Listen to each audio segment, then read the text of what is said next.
স্বাগত আজকের বাংলাদেশে। আপনাদের সঙ্গে আছি আমি জাহিদ হোসেন। বঙ্গবন্ধু হত্যার ২.৫ মাসের মাথায় দেশের জাতীয় ৪ নেতাকে হত্যা করা হয়। বাংলাদেশকে নেতৃত্ব শূন্য ও মুক্তিযুদ্ধ থেকে বিচ্ছিন্ন করতে জেলের অভ্যন্তরে এই হত্যাকাণ্ড চালায় ষড়যন্ত্রকারীরা। এসব নিয়ে আজকের আলোচনা জেল হত্যা।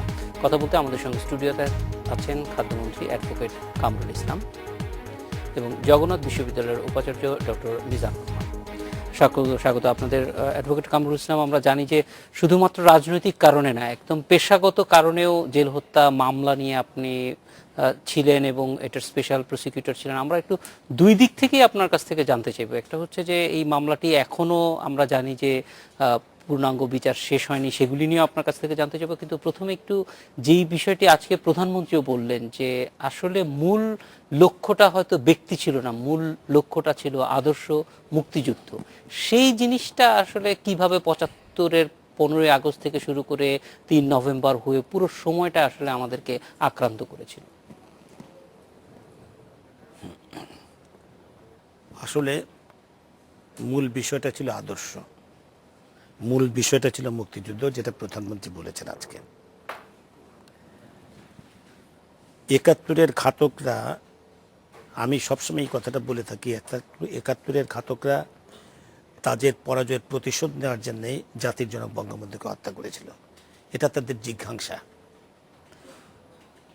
জাতির জনক বঙ্গবন্ধুকে হত্যা করার আমরা সামনে হতে দেখেছি জিয়াউর রহমান, মোস্তাক, ফারুক, রশিদ, তাদেরকে আমরা সামনে দেখেছি।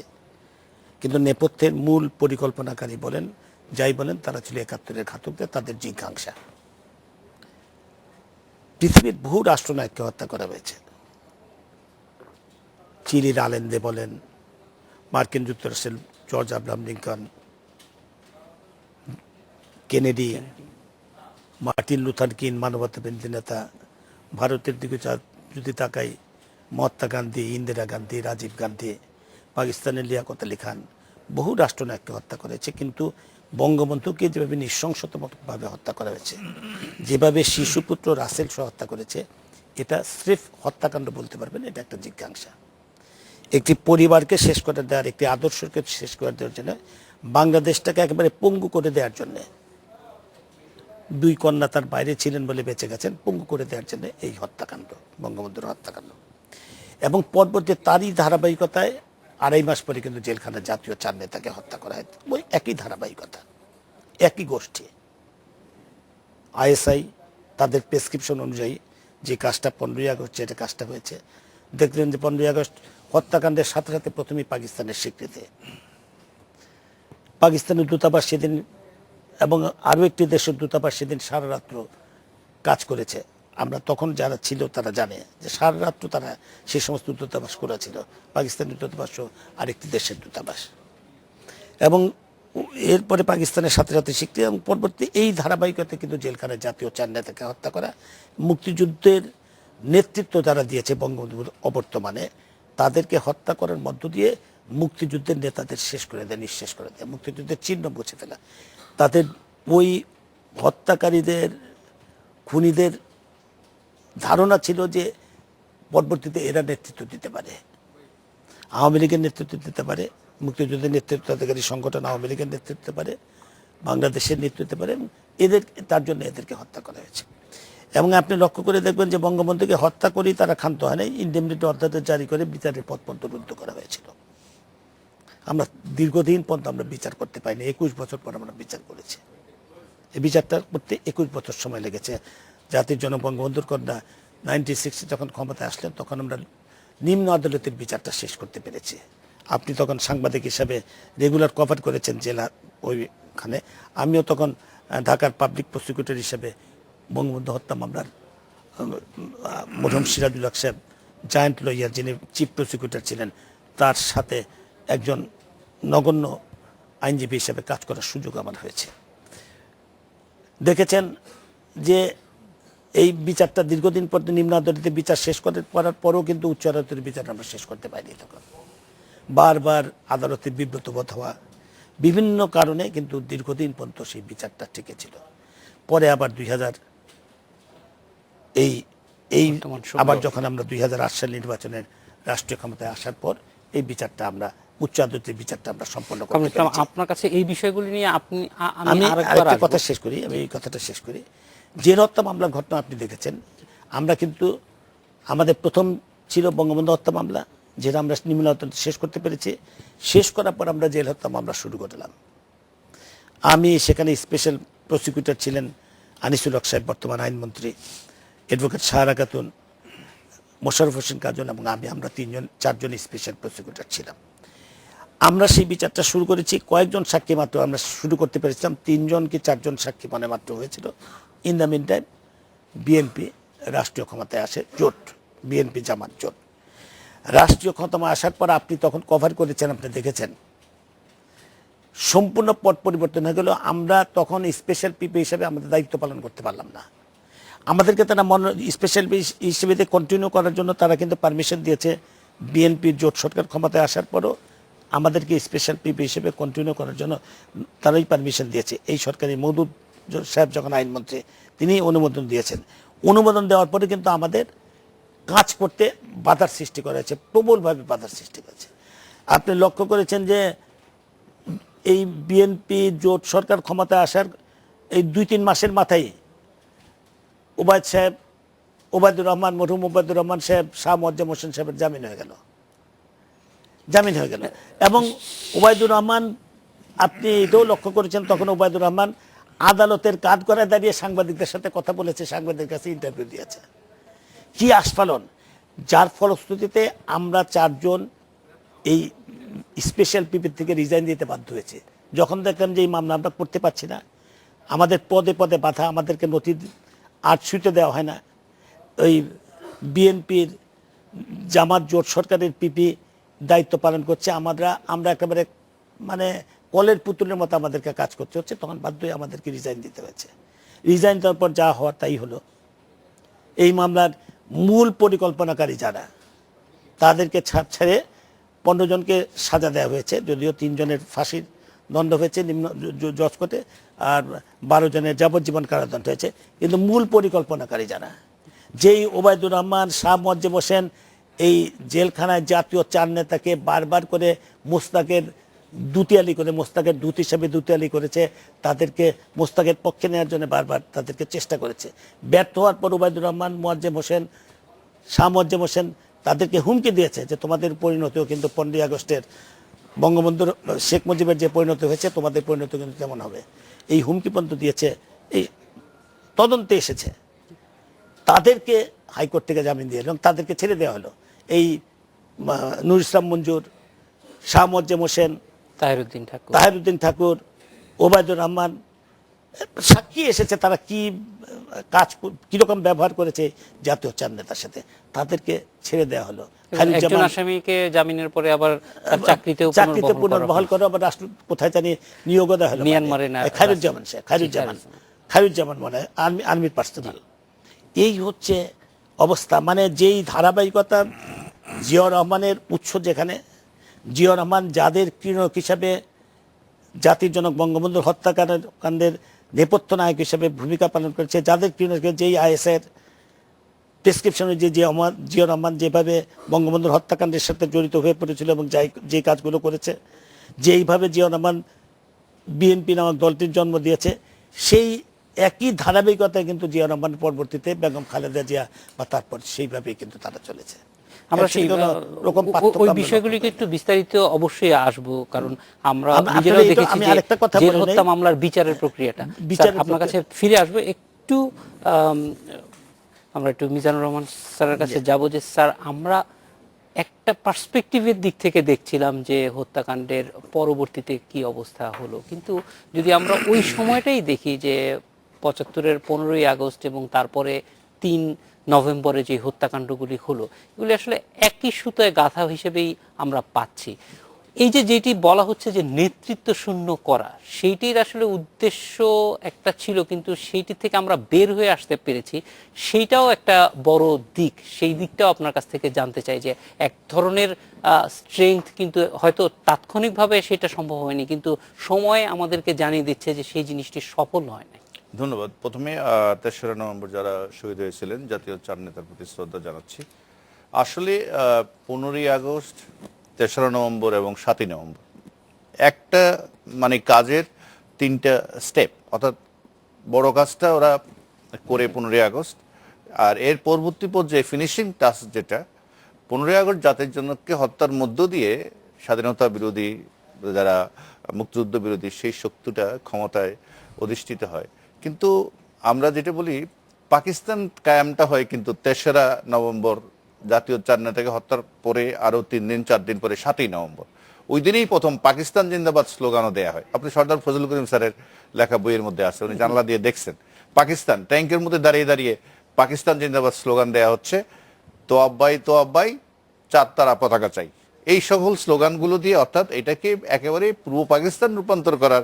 আমি বলি 15ই আগস্ট একমাত্র জাতির জনককে হত্যা করা হয়নি ওই দিন, 3টা জিনিসকে, একটা হলো আমাদের মুক্তিযুদ্ধ, অর্থাৎ আমাদের স্বাধীনতার যে মূল্যবোধ চেতনা, এটাকে বাঙালিত্ব, এটাকে ধ্বংস করা হয়, বাংলাদেশকে পাকিস্তানে রূপান্তর করা হয়, আর বঙ্গবন্ধুকে হত্যা করা হয়।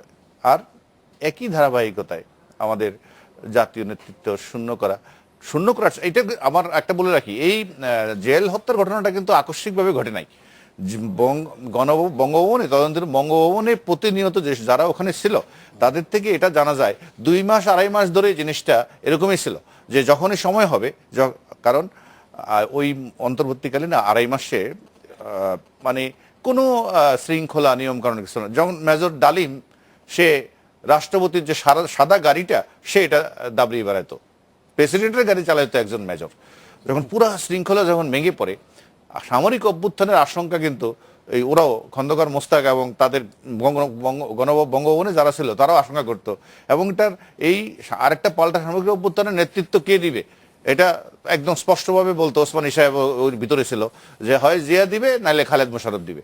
এখন তারা ওরকম ব্যবস্থা করে রেখেছিল, যদি এমন হয় যে তারা যে উদ্দেশ্য নিয়ে এই 15ই আগস্ট ঘটিয়েছে এর বিপক্ষে যদি কোনো শক্তি আসতে চায়, এর অর্থাৎ সোজা কথা হচ্ছে আওয়ামী লীগ বা তার ঘরানার বা মুক্তিযুদ্ধের পক্ষের কোনো শক্তি যদি এই অভ্যুত্থানের মাধ্যমে আসার সুযোগ চলে আসে, তাইলে কি করা হবে? তাইলে ওই জাতীয় 4 নেতাকে প্রথম হত্যা করা হবে। এটা 2-2.5 মাসের আগের সিদ্ধান্ত কিন্তু, যার কারণে যখন রিসলাদার যেটা জেলখানায় ঢুকেছিল, সে ঢুকার পরে ডিআইজি বঙ্গভবনে টেলিফোন করেছিল খন্দকার মোস্তাককে, যে ওই মসলিউদ্দিন যখন বলছিল যে প্রেসিডেন্ট পাঠিয়েছে, এটা কনফার্ম করার জন্য ডিআইজি সাহেব টেলিফোন করেছিল বঙ্গভবনে। এবং এখানে যারা ওই সময় মোস্তাকের টেলিফোনের কাছে ছিল, এক পর্যায়ে হ্যাঁ 3বার হ্যাঁ বলছে, এছাড়া কিন্তু মোস্তাক আর কোনো কথা বলেনি, কারণ জিনিসটা আগের থেকে সব অ্যারেঞ্জমেন্ট করা ছিল। তো সেই জন্য আমি বলছি 15ই আগস্ট জাতির জনককে হত্যার মধ্য দিয়ে এটার যে সূচনাটা একবারে চূড়ান্ত, এটাকে পূর্ব পাকিস্তান রূপান্তর করা, পাকিস্তানের রূপান্তর করা। কারণ আপনি দেখেন ওরা একটা নামও দেয়, ওই যারা ওই ঘটনার লোক, এটা একটা সংহতি দিবস। সংহতি কার সাথে? এটা পাকিস্তানের সাথে সংহতির কথাটা বোঝাচ্ছিল।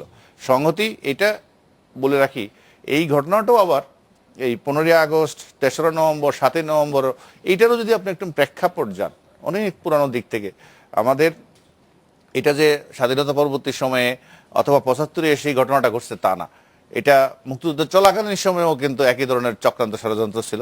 এবং খন্দকার মোস্তাক পাকিস্তানের সাথে সংগতি জানিয়ে পাকিস্তানের সাথে একটা লুজ টাইপ অফ কনফেডারেশন করার জন্য কিন্তু উদ্যোগ নিয়েছিল, যার কারণে খন্দকার মোস্তাককে কলকাতার বাইরে যেতে দেওয়া হয়নি, এবং এক পর্যায়ে তার পররাষ্ট্রমন্ত্রিত্ব কেড়ে তাকে জাতিসংঘের সাধারণ পরিষদে যেতে দেওয়া হয়নি, সেখানে অন্য লোক প্রতিনিধিত্ব করে, সেটা আপনারা জানেন। সেই জন্য এটাও আমি বলি এটা 71 সালেটা আসলে আমাদের 47-এর দেশ যখন ব্রিটিশ পরিবেশ থেকে মুক্ত হয়, এর পরের থেকেই এই অঞ্চলের রাজনীতিকদের মধ্যে 2টা ধারা ছিল। একটা তো হোসেন শহীদ সোহরাওয়ার্দী, আবুল হাশিম এবং মোহাম্মদ শেখ মুজিবুর, এই একটা প্রোগ্রেসিভ ধারা, আর পাকিস্তানি ধ্যান ধারণা যেটা মানে যেই মানসিকতার কারণে পাকিস্তান নামক রাষ্ট্রটা এটাকে ধারণ করতো, এই নাজিমুদ্দিন এবং আকরাম খা, এই একটা গ্রুপ ছিল।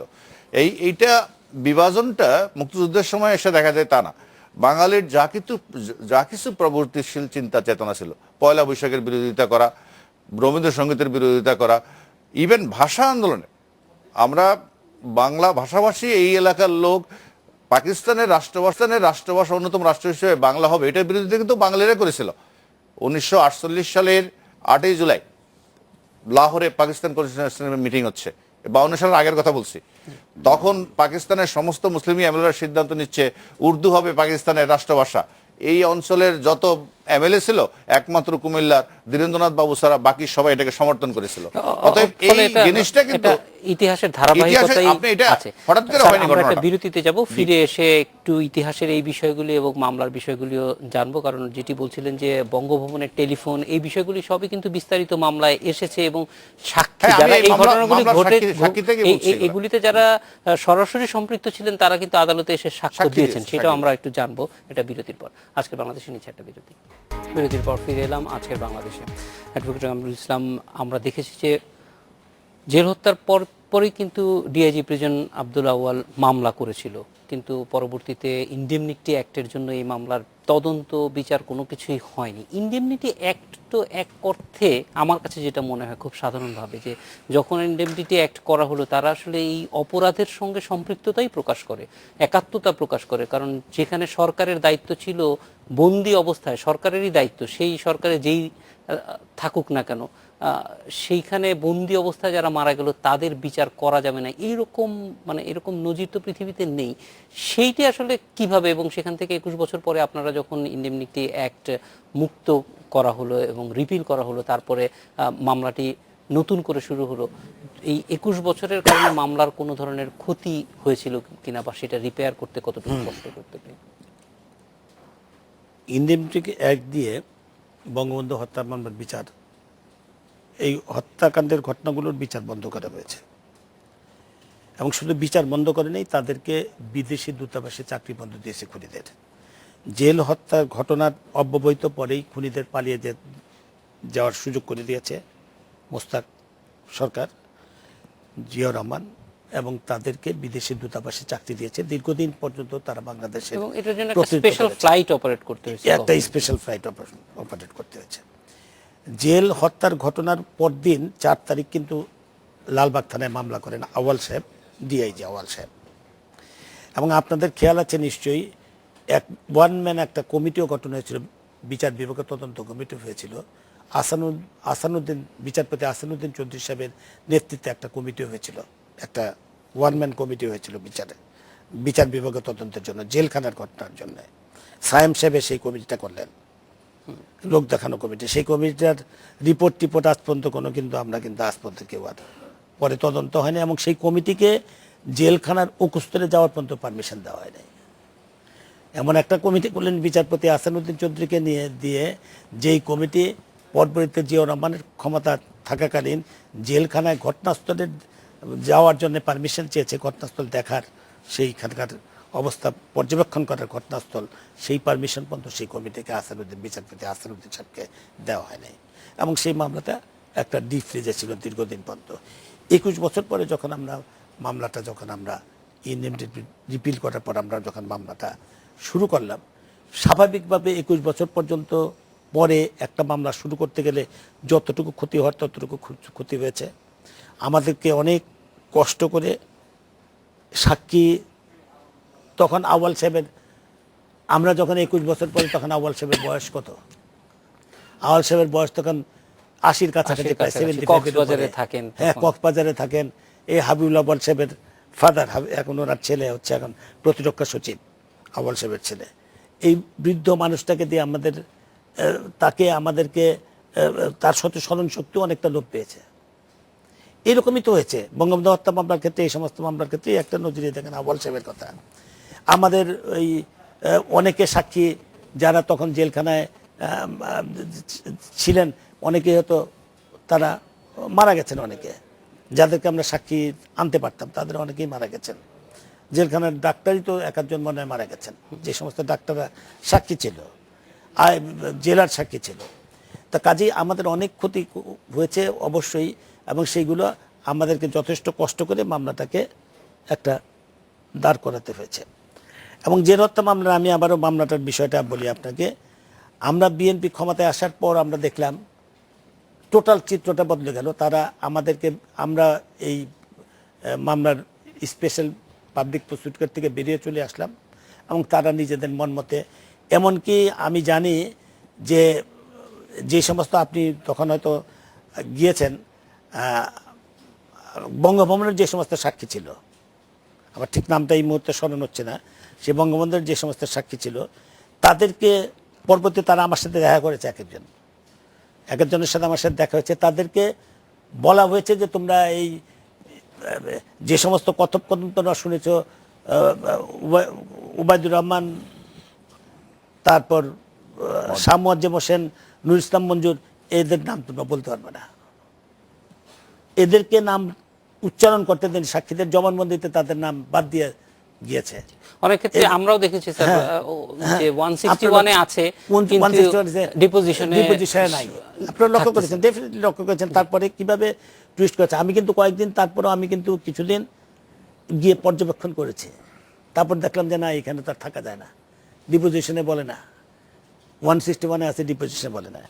এবং এই তারপরে অভিনব একটা অবস্থা দেখেন, যাই হোক শেষ পর্যন্ত এই কোর্টের থেকে ওই মূল পরিকল্পনাকারী যাদেরকে বাদ দিয়ে 15 জনের সাজা হলো।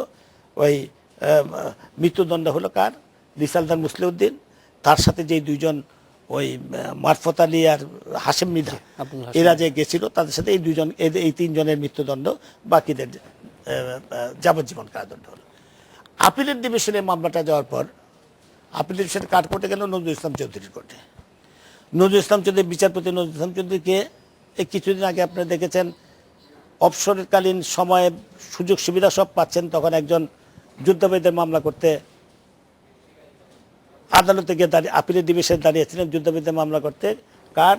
এটা মনে হয় মীর কাসেম আলীর মামলা করতে। এবং সেটা অ্যাটর্নি জেনারেল আপত্তি করেছেন, তারপর তিনি এই মামলা থেকে ফিরে এসছেন যে আপনি তো এখনো সুযোগ সুবিধা পাচ্ছেন, সরকারি সুযোগ সুবিধা। এই বিচারপতি নজরুল ইসলাম চৌধুরী কেবলমাত্র রিসালদার মুসলিউদ্দিন ছাড়া বাকি সবাইকে খালাস দিয়ে দিয়েছে, শুধু রিসালদার মুসলিউদ্দিনকে মৃত্যুদণ্ড বহাল রেখে আর সবাইকে খালাস দিয়ে দিয়েছে। আশ্চর্য যে 3 জন একসাথে গেল। এবং আমরা জানি যে ওই একজন মারা যায় নাই, পরবর্তীতে গিয়ে তাকে আবার গিয়ে বেরোনোর দিয়ে খুঁচিয়ে মেরে এসেছে, সে তাদেরকে পর্যন্ত ছেড়ে দিল, শুধু রিসালদার মুসলিউদ্দিনকে মৃত্যুদণ্ড দেওয়া হলো। পরবর্তীতে যাই হোক শেষ পর্যন্ত এটা আপিল আদালত পর্যন্ত করিয়েছে। আমরা রাষ্ট্রপক্ষ মানে যারা মানে ক্ষতিগ্রস্ত পক্ষ, রাষ্ট্রপক্ষ তো বলবো না, ক্ষতিগ্রস্ত পক্ষ আপিল করলেন। আপিল করার পরে 2013 সালে আমরা আপিলে নিম্ন আদালতের মানে জজ কোর্টের রায় বহাল রাখা হলো, আপিলেট কোর্ট নিম্ন আদালতের রায় বহাল রাখতেন। কিন্তু যেই 4 জন, ওইখানে 4-5 জন যে ছেড়ে দেওয়া হলো, খায়রুজ্জামান সহ কে মুবাইদুর রহমান, শাহ মুয়াজ্জেম, মূল পরিকল্পনা এখানে বললাম না, যারা আসামি ছিল তাদের মধ্যেও একটা ছিল যারা সিভিলিয়ান, যারা বঙ্গবন্ধু বঙ্গভবন কেন্দ্রিক ছিল, তাদের কারোরই কিন্তু সাজা হয়নি, তাদের কারো সাজা পেলাম না। তাদেরকে যে নিম্ন আদালতের থেকে যে ছেড়ে দেওয়া হয়েছে, এটা আর আনতে পারলাম না। ওই উচ্চ আদালত, নিম্ন আদালতের রায় বহাল রইল, ওই 15 জন ওইটাই বহাল রইল। কিন্তু যাদেরকে ছেড়ে দেওয়া হয়েছে নিম্ন আদালত থেকে, ওদেরকে তো আনতে পারল না। কে মুবাইদুর রহমান, শাহ মুয়াজ্জেম, নুর ইসলাম মঞ্জুর, এদেরকে আর আনা গেল না। এই হচ্ছে অবস্থা। মানে বিচারের নামে প্রহসন করার চেষ্টা করেছে। শেষ পর্যন্ত বিচারটা আমি বলবো এই বিচার পুরোপুরি এই বিচারটা পাই নাই। জেল হত্যা মামলার এই হতাশা আসলে থাকবেই। আমিও দর্শক হিসেবে বা এটার সঙ্গে হিসেবে আমারও এক ধরনের বলা যায় যে আপনার সঙ্গে একমত যে কোনো ক্ষেত্রে জেল হত্যা মামলায় মানে বিচারের বিষয়টা যথাযথ ছিল না। অন্তত নিম্ন আদালতে তো অবশ্যই নিম্ন আদালতে একটা বিল্ডিং যদি নির্মাণ করেন, তার ভিত্তিটা হচ্ছে তো ফাউন্ডেশনটা তো ঠিক, ফাউন্ডেশন তো নিম্ন আদালতে। আপিলেট কোর্ট তো নিম্ন আদালতে যেভাবে মামলাটা তৈরি হয়েছে সেইভাবে গিয়েছে আপিলেট কোর্ট। কিন্তু আমরা আপিলেট কোর্টে দেখলাম, আমরা হাইকোর্টে নজরুল ইসলাম চৌধুরী, এক চোখা নজরুল ইসলাম চৌধুরী, কিন্তু পরে তার মুখোশ তো উন্মোচিত হয়েছে, মীর কাসেম আলীর মামলা যখন করতে গেছে তার মুখোশ উন্মোচিত হয়ে গেছে যে সে কি জিনিস, সে তারপর থেকে একটা রায় পেলাম। কিন্তু আপিলেট কোর্টেও তো আমরা মানে পূর্ণাঙ্গ যে আমাদের প্রাথমিক যে ক্ষতিটা হয়ে গেছে সেটার আসলে আর রেমেডি পাওয়া যায় না। ডক্টর মিজানুর রহমান, আপনার কাছে আসবো একটা বিরতির পর স্যার আপনার কাছে ফিরে আসতেছি। আজকের বাংলাদেশের নিচ্ছাটা বিরতির পর ফিরে এলাম আজকের বাংলাদেশ।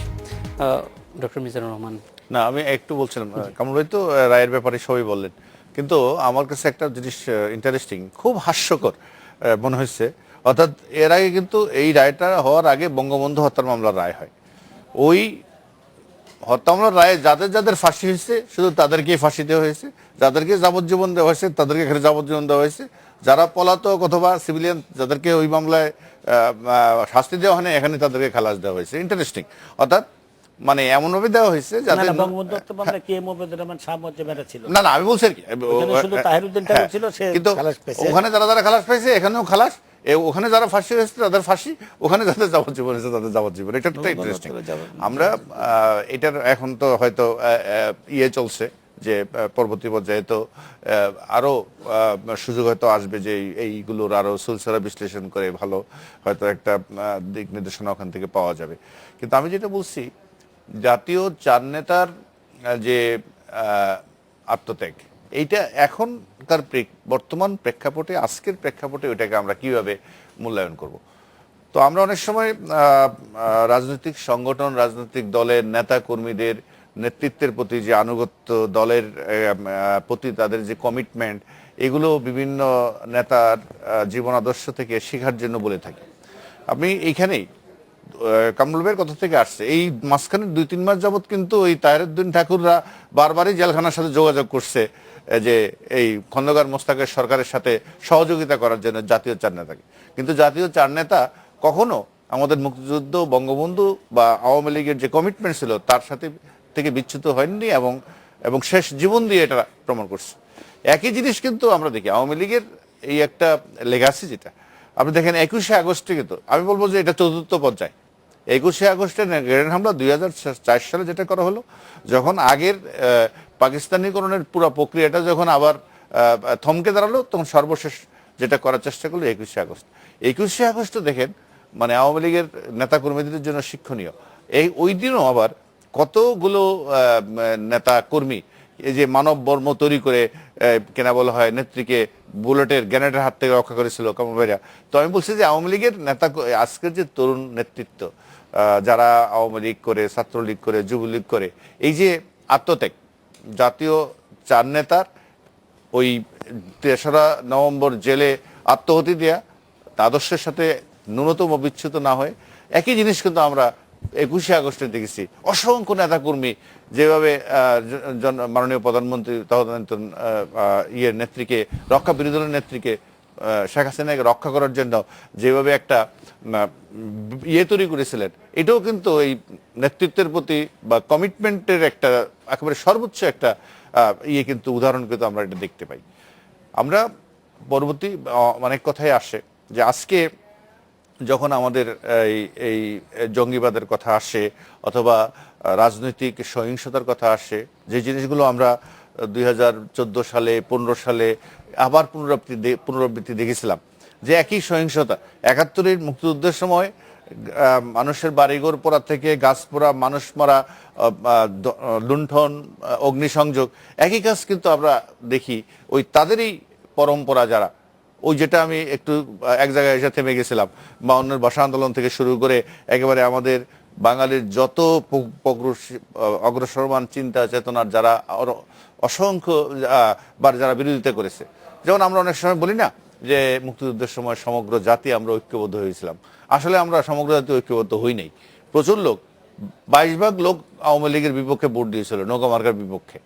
এদেরই একাংশ কিন্তু এই মুক্তিযুদ্ধের সময় বিরোধিতা করেছে এবং যুদ্ধ অপরাধী, এবং তারাই পরবর্তী পর্যায়ে আসলে এই 75 বলেন আর নভেম্বরের 15 আগস্ট এবং 3রা নভেম্বর এবং সর্বশেষ এই কেনা বলা হয় আজকের, ইভেন আমি বলবো আজকের যে সহিংসতা, যেটাকে আমরা ধর্মীয় জঙ্গিবাদ বলি, এগুলোর সাথে কিন্তু একবারে সম্পর্কের দিক থেকে আর দেখেন একটা চেতনাগত ভাবে বলছেন যে 48-এ যারা বাংলা ভাষার বিরোধিতা করেছিল তাদেরই এক ধরনের একটা চেতনা। আপনি এখনো দেখেন, এখনো যদি আপনি দেখেন এই যে এত দেশে একটা বোমা হামলা হলো বা বিভিন্ন রকমের গ্রেনেড হামলা হলো, কোনো একটা হামলা কি হয়েছে যারা ওই 48 সাল থেকে বাঙালিত্বের বিরুদ্ধে যারা ছিল তাদের উপর কোনো হামলা হয়েছে কিনা দেখেন। একটা হামলা দেখান যে একটা হামলায় ওই পক্ষের, অর্থাৎ বাঙালির প্রগতিশীল ধারার বিপক্ষে যারা ছিল তাদের উপর একটা হামলা আপনি দেখেন, একটা ঘটনা ঘটেনি। তার মানে তাহলে প্রতিপক্ষটা বা পক্ষ বিপক্ষটা এখানে সুস্পষ্ট এবং চিহ্নিত। এইটা আমাদের মনে হয় আর কি জাতীয় চার নেতার এই আত্মত্যাগ এর মধ্য দিয়ে আমাদেরকে যে শিক্ষাটা দেয় যে জাতীয় মুক্তিযুদ্ধের চেতনা এবং মূল্যবোধকে সমুন্নত রাখার জন্য সর্বোচ্চ আত্মত্যাগ স্বীকার করার জন্য আমার মনে হয় আওয়ামী লীগ বা যারা এই সমমনা রাজনৈতিক দল করে নেতাকর্মীদের প্রতি এইটা হবে আসলে এই তেসরা নভেম্বরের মূল এই শিক্ষাটা। শিক্ষণীয়র ভিতরে একটু বলতে চাই ডক্টর মিজানুর রহমান, এই বছর আমরা দেখছি যে জেল হত্যাকাণ্ড যেখানে ঘটেছে সেটি জনগণের জন্য উন্মুক্ত করে দেওয়া হয়েছে। এইটা একটা বড়, যারা ওই সময়ের ঘটনা জানতে চায়, বুঝতে চায়, ইতিহাসের থেকে পাঠ নিতে চায়, এটা অবশ্যই একটা আমি বলি বড় কাজ। আমরা যারা আগে জেলখানায় গিয়েছি আমরা যেটা দেখেছি, ওখানে যে জাতীয় 4 নেতাকে যেখানে হত্যা করা হয়, পাশাপাশি 2টা রুম, ওই বাম পাশের রুমটা থেকে এদেরকে এনে 4 জনকে এক জায়গায় জড়ো করা হয়। তো সেই রুমে যে ব্রাশ ফায়ার করা হয়, সেই জানালার মধ্যে বুলেট গিয়ে লাগে, সেই বুলেট একটা কয়েকটা এরকম ছিদ্র আছে, সেখানে লাল লাল রং দেয়া আছে, মানে রক্ত। এবং এবং এটা আরো যদি এখন বিন্যস্ত করা হচ্ছে যাতে একটা জাদুঘর আকারে থাকে। আমি মনে করি আর কি আমাদের নতুন প্রজন্মে এগুলো যখন দেখবে অথবা পুরো জিনিসটাকে যখন অনুধাবন করবে, বুঝতে পারবে, তাইলে আমাদের যে বিষয়গুলো নিয়ে আমরা মাঝে মাঝে হতাশা ব্যক্ত করি যে নতুন প্রজন্ম বোধহয় মুক্তিযুদ্ধ, আমাদের মুক্তিযুদ্ধের চেতনা এগুলোর প্রতি অত বেশি আগ্রহী না, এটা যারা হতাশা দেয় তাদের জন্য আমি মনে করি হতাশ হওয়ার কিছু নেই। প্রচুর লোক, আজকে যেই পরিমাণ লোক ওখানে 100 টাকার বিনিময়ে ওইটা দেখতে গেছে, প্রচুর লোক ঢুকতেও পারেনি এমন অবস্থা। তো সেই জন্য আমি মনে করি আমরা যে জিনিসটা আমরা দেখেছিলাম, আমাদের একসময় আমাদের নতুন প্রজন্মকে মনে করতাম সারা বোধহয় সারাক্ষণ ফেসবুক এবং কম্পিউটার ইন্টারনেট নিয়ে থাকে, দেশের কোনো খোঁজ খবর রাখে না। কিন্তু আমরা যখন গণজাগরণ মঞ্চ যখন হলো, তখন তো দেখলাম যে না, আমাদের তরুণ প্রজন্ম, আমরা যেভাবে হতাশা ব্যক্ত করি যে তারা বোধহয় সবকিছুতে এটা এরকম কথা ঠিক না। সেজন্য আমি আজকে এই 3রা নভেম্বর এই ইতিহাসটা এবং প্রকৃত ঘটনাগুলো যদি মানুষের সামনে চলে আসে, এটাকে সংহতি দিবস না, এটা সংহতিটা দিবসটা হলো পাকিস্তানের সাথে সংহতি দিবস। এই 3রা নভেম্বর হচ্ছে আমাদের এই ধারাবাহিক হত্যাকাণ্ডের একটা পর্যায় মাত্র। কামরুল ইসলাম, আপনার কাছে আসবো একটা বিরতির পরে, কিন্তু জানতে চাইবো যে এই যে আমাদের কিছু হতাশা আছে এটার বিচার নিয়ে, যে হয়তো পুরোপুরিভাবে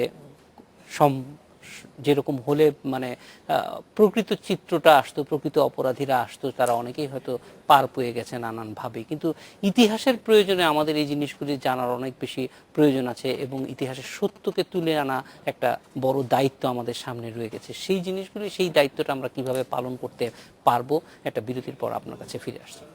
আজকের বাংলাদেশে নিচ্ছে আর একটা বিরতির পর ফিরে এলাম আজকের বাংলাদেশে। অ্যাডভোকেট কামরুল ইসলাম, আমরা জানি যে এই মামলাটি বিচার প্রক্রিয়ার মধ্য দিয়ে গিয়েছে, কিন্তু ইতিহাসের অনেকগুলি বিষয় আছে যেগুলি আমাদের নতুন করে আবার ভাবা, এবং যেটি আজকে আপনারা বলছেন যে অনেকগুলি বিষয় ঐতিহাসিকভাবে একটা আরেকটার সঙ্গে সম্পৃক্ত, এবং বলা যায় যে চেতনাগত দিক থেকেই আমরা যেমন মুক্তিযুদ্ধের পক্ষের চেতনা অনেক শক্তিশালী আছে, আবার একই সঙ্গে খুব কম হলেও মুক্তিযুদ্ধের বিরুদ্ধে যেই শক্তিটি কার্যকর ছিল তারা এখনো আমাদের মধ্যে আছে। আসলে আপনি যে প্রশ্নটা করছেন এটা আসলে সত্যি প্রশ্নটা। আমাদের মুক্তিযুদ্ধের পক্ষের শক্তির মধ্যে বিভক্তি। জাতির জনক বঙ্গবন্ধুর হত্যা করার যে হত্যা যারা করেছে 71-এর ঘাতকটা পরাজয় প্রতিশোধ নেওয়ার জন্য, ওই জেলখানায় জাতীয় 4 নেতাকে হত্যা করেছে। পরবর্তী 2004 সালে আমাদের প্রিয় নেত্রী শেখ হাসিনাকে হত্যা করার চেষ্টা করেছে। একই সূত্রে কথা। এরাই কিন্তু বর্তমান জঙ্গিবাদ, সাম্প্রদায়িক শক্তি বলেন, অপশক্তি বলেন, আগুন সন্ত্রাস বলেন, একই শক্তি। এদেরকে আলাদা করে দেখার শক্তি নেই।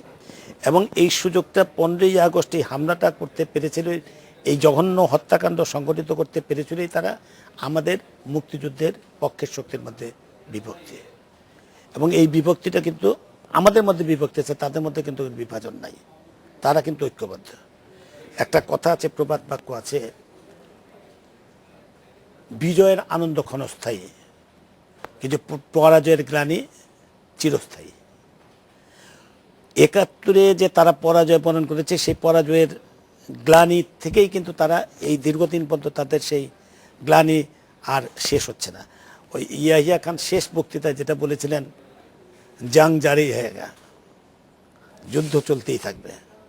এবং পাকিস্তান, ISI সেই যুদ্ধই কিন্তু বাংলাদেশে এখন পর্যন্ত চালাচ্ছে। বঙ্গবন্ধুকে হত্যা করেছে, জেলখানায় জাতীয় 4 নেতাকে হত্যা করেছে, আমার প্রিয় নেত্রী শেখ হাসিনাকে হত্যা করার চেষ্টা করেছে, মনে করেছে এখন তারা টার্গেট, তাদের চূড়ান্ত টার্গেট কিন্তু শেখ হাসিনা। তারা শেখ হাসিনা কিন্তু তাদের টার্গেট। এই আপনি সাম্প্রদায়িক শক্তি বলেন বা আজকে আপনার যে উগ্র ধর্মান্ধ গোষ্ঠী, জঙ্গিবাদ, সর্বশেষ টার্গেট হচ্ছে শেখ হাসিনা। তারা মনে করে শেখ হাসিনাকে হত্যা যদি করা যায় তাহলে মুক্তিযুদ্ধের শক্তিকে নিঃশেষ করা যাবে। এবং আপনারা লক্ষ্য করবেন যে 2004 সালে যে ঘটনা তারা ঘটিয়েছে, যে ন্যাক্কারজনক ঘটনা, একটি দল, ক্ষমতাসীন দল বা ক্ষমতাসীন যে মূল সরকারের যে মূল চালিকা শক্তি, তার ইঙ্গিতে, সেই শক্তির ইঙ্গিতে যে ঘটনাটা তারা ঘটে, এবং শেখ হাসিনাকে হত্যা করার পর তারা দেখবেন ওইভাবে এই যে জেলখানায় হত্যা করার পর যা ঘটিয়েছে, আলামত নষ্ট করা হয়েছে শেখ হাসিনাকে হত্যা করার চেষ্টা করার পরে, 21শে আগস্টের পরে আলামত নষ্ট করা হয়েছে, ওই জন্মিয়া নাটক সৃষ্টি করা হয়েছে, গল্প সৃষ্টি করা হয়েছে, ওই সমস্ত প্রশাসনকে ব্যবহার করে একটা অন্যরকম অবস্থার সৃষ্টি করার চেষ্টা করা হয়েছে। বিচার বিভাগীয় একটা তদন্ত ছিল, সেই তদন্ত দিল কাকে? ওই যে জয়নাল আবেদিন সাহেব, যিনি বিচার বিভাগের বিচারপতি হিসাবে দুর্নীতির মামলার আসামি, তাকে দিয়ে তদন্ত করে। সেই তদন্ত কি বললো, এটা রয়ের ঘটনা, রয় বহির্বিশ্ব জড়িত, মানে টোটাল জিনিসটা আপনার চেষ্টা করেন যে 15ই আগস্টের পরে যা, জেলখানার হত্যাকাণ্ডের পর যা, এবং 2004 সালের পর তাই। আজকে বাংলাদেশে এই যে সাম্প্রদায়িক শক্তি, সবচেয়ে বড় আশার কথা এটাই যে বাংলাদেশে আজকে কিন্তু সমস্ত মানুষ ঐক্যবদ্ধ। এখন যে ঐক্য হয়েছে সিমেন্টেড একেবারে ঐক্য। আপনি পৃথিবীর একটা জিনিস আপনারা লক্ষ্য করবেন, পৃথিবীর বহু দেশে জঙ্গিবাদীর তৎপরতা দেখছেন আপনারা। ফ্রান্সে মোটর ট্রাক উঠিয়ে দেয় শপিং মলে, বেলজিয়ামের ঘটনা, ব্রাসেলসের ঘটনা, বিভিন্ন দেশের যে ঘটনাগুলো, সেখানে আর বাংলাদেশের দেখেন আপনারা, বাংলাদেশে ওই গুলশানের হলি আর্টিজনের ঘটনা বা আরও যে সমস্ত ঘটনাগুলো ঘটেছে, তারপর বাংলাদেশের মানুষ কীভাবে ঐক্যবদ্ধ হয়েছে।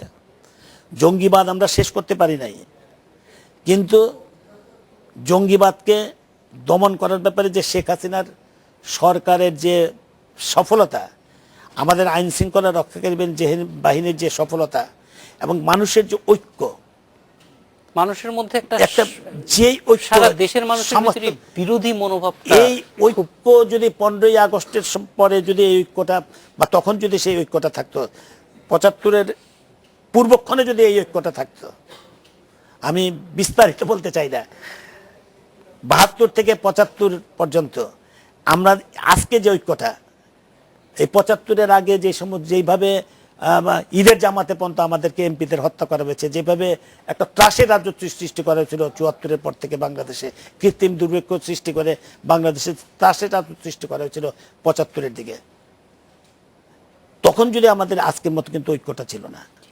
আজকে কিন্তু সেই ঐক্যটা যেটা আছে, এটাই একটা বড় শক্তি। মাননীয় প্রধানমন্ত্রীর নেতৃত্বে এই ঐক্যটা গড়ে উঠেছে, এবং পাশাপাশি আজকে আমাদের যে অর্জন, মাননীয় প্রধানমন্ত্রীর যে অর্জন, আন্তর্জাতিক ক্ষেত্রে যে অর্জন, আন্তর্জাতিক যে স্বীকৃতি, যেই কিসিঞ্জার আমাদেরকে বলেছে তলাবিহীন ঝুলি, সেই কিসিঞ্জার আজকে মাননীয় প্রধানমন্ত্রীর হাতে পুরস্কার তুলে দেন।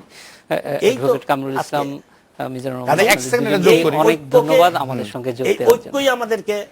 এই ছিল আজকের বাংলাদেশে, দেখা হবে আগামী রোববার একই সময়ে। শুভরাত্রি।